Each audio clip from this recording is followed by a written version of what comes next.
Às vezes a gente precisa escolher alguns assuntos que não são necessariamente os mais agradáveis, mas nem por isso eles podem deixar de ser mencionados. Por quê? Porque é um assunto que tem batido a nossa porta com uma certa frequência do ano passado para cá, né? Eu acho que a primeira coisa que a gente precisa dissociar é a seguinte: a COVID, ela não é um diagnóstico de terminalidade, né? Existem muito mais pessoas que tiveram COVID, que sobreviveram e ficaram bem e que tiveram sintomas leves do que o contrário. Mas quando eu tive alguém que teve COVID, que faleceu, isso não importa. Porque eu não estou preocupado com estatística, eu estou preocupado com o meu sentimento, com a minha dor, com a minha perda. E o luto é um processo necessário pelo qual a gente precisa passar. Não é agradável, não é fácil, mas também não significa que nós estejamos deprimidos ou que precisamos ser medicados. O luto é um rito necessário pelo qual nós passamos quando perdemos alguém. E é óbvio que o nosso luto ele vai ser proporcional à nossa perda. Quanto mais importante, quanto mais presente, quanto mais significado essa pessoa tinha para nós, mais dor a gente vai sentir. Quanto mais ausente nós estivemos da vida dessas pessoas, mais talvez nós sintamos culpa. E isso é uma coisa muito complicada na experiência de luto. E aí, assim, eu sempre uso nos meus vídeos situações que as pessoas trazem pra gente, né? E eu tenho ouvido muita dor, muita tristeza, mas eu também tenho ouvido muita culpa, coisas do tipo: por que eu deixei que acontecesse? Como eu permiti? Por que eu não fiz alguma coisa? Porque a gente precisa parar de fazer perguntas cuja resposta foge ao nosso controle. A gente está lidando com uma doença nova, que tem várias idiosincrasias, se a gente puder dizer assim, e que nos assusta ainda um pouco, sim, e que nos limita em vários aspectos. Então, a gente precisa ter consciência, primeiro, que toda perda, ela vai importar, principalmente para aquele que perdeu. Ela vai doer e ela precisa de um tempo para doer. Se você perde alguém e não sente nada, ou você está, de alguma forma, negando essa situação, ou talvez essa pessoa não tivesse um significado tão importante na sua vida, né? Então é natural que nós nos sintamos assim, mas é importante que nós reajamos. É importante, inclusive, que a gente pare de fazer perguntas que a gente não tem o domínio, que a gente pare de puxar para nós mesmos responsabilidades que nós não temos, e que, assim, a gente descobriu recentemente que a gente morre, mas a gente, no fundo, a gente sempre soube disso. Nós temos uma peculiaridade, nós somos mortais. O ideal é que nós morramos depois de termos vivido muito bem durante muito tempo e de causas naturais, seria bem mais interessante. Mas não foi isso que foi trazido para a gente nos últimos meses, principalmente, né?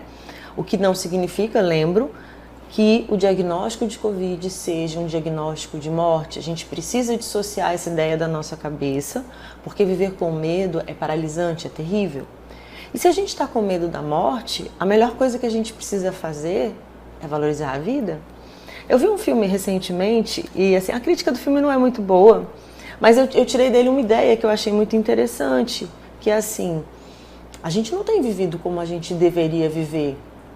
O nosso objetivo aqui não é simplesmente sobreviver, fazer coisas, cumprir metas, fazer obrigações, cuidar dos outros.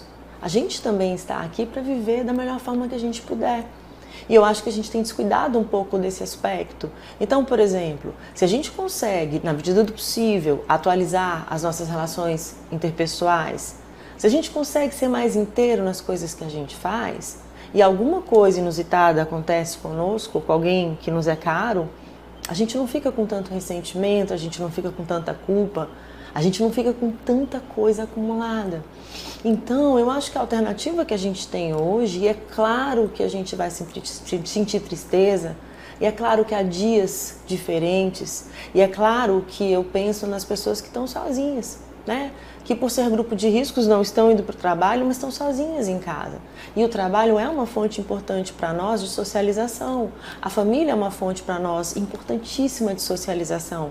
E de certa forma, quando a gente entende que a gente precisa sim resguardar a segurança e ter o distanciamento social, não é o isolamento absoluto, A gente também entende que a gente vai sofrer com isso. Mas o que a gente pode fazer? A gente pode ficar resignado ou a gente pode começar a construir pontes. Pontes que levem a gente até os nossos. Ah, é videochamada, é falar da sacada, é falar da porta. Não importa. Eu acho que assim, esse momento também, ele tem nos facilitado o exercício da criatividade. Se a gente parar de rejeitar a realidade e aprender um modo de lidar com ela.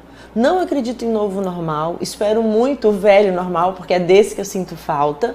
Mas enquanto ele não vem, a gente precisa criar algum normal. E quanto mais a nossa vida parecer com a nossa vida normal, quanto mais as nossas relações estiverem parecidas com a nossa vida normal, mais saúde mental nós vamos ter, mais equilíbrio nós vamos ter. Então esse vídeo, ele vai para todos nós que de alguma forma estamos sofrendo, estamos mexidos, para todos que perderam alguém.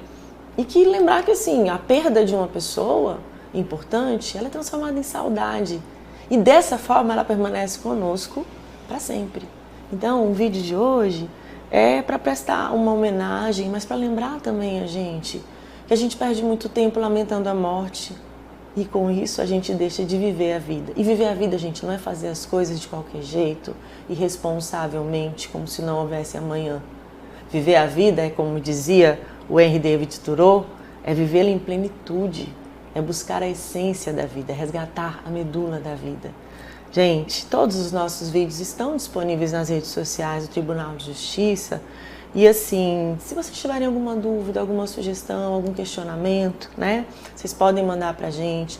Lembrando também que a gente tem um grupo de apoio psicológico. A gente tá fazendo a arte essa semana para poder divulgar a data, né? Mas provavelmente vai acontecer às quintas-feiras, quinzenalmente. A gente vai dando as mãos do jeito que é possível que a gente dê as mãos, né? E é isso.